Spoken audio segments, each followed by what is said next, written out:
সুপ্রিয় শিক্ষার্থী বন্ধুরা, তোমার সবাই কেমন আছে? আশা করি তোমরা সবাই ভালো আছে। এই ভিডিওতে নবম শ্রেণীর স্বাস্থ্য সুরক্ষা বিষয়ে ৭০টি পৃষ্ঠা থেকে আলোচনা করবো। যারা চ্যানেলটি সাবস্ক্রাইব করে রাখো, তোমাদের আগে অনেক উপকার আসবে। তোমরা এটা অবশ্যই মনোযোগ সহকারে পড়বে।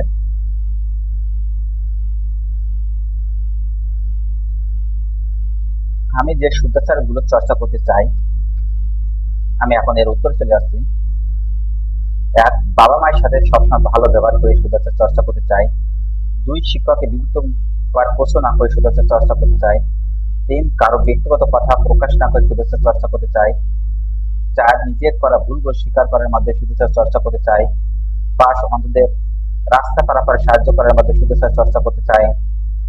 ছয়, কাউকে অশ্লীল কথা উচ্চস্বরে কথা না বলার মাধ্যমে শুদ্ধাচার চর্চা করতে চাই। সাত, কাউকে উপহাস না করে শুদ্ধাচার চর্চা করতে চাই। আট, ছোট ভাই বোনদের সাহায্য স্নেহ করার মাধ্যমে শুদ্ধাচার চর্চা করতে চাই।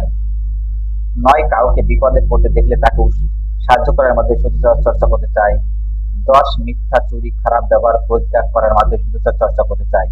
আশা করি তোমরা এটি বুঝতে পেরেছ।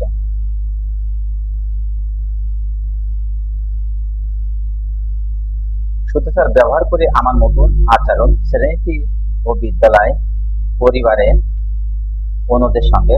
আমি এখন এর উত্তর চলে আসে। শ্রেণীতে ও বিদ্যালয়, এক, শিক্ষককে বিব্রত করার কোনো প্রশ্ন করি না। দুই, বন্ধুদের সাথে খারাপ ব্যবহার করি না। তিন, একে অপরকে সাহায্য সহযোগিতা করি। চার, বিদ্যালয় পরিষ্কারের কাজে স্বতন্ত্রভাবে অংশগ্রহণ করি।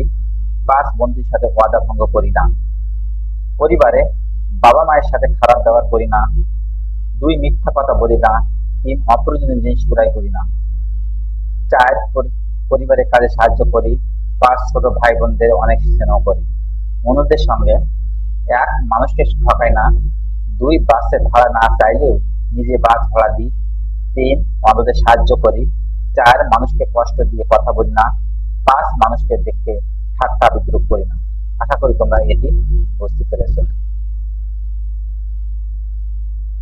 তাহলে আজ এই পর্যন্ত। Thank you everyone.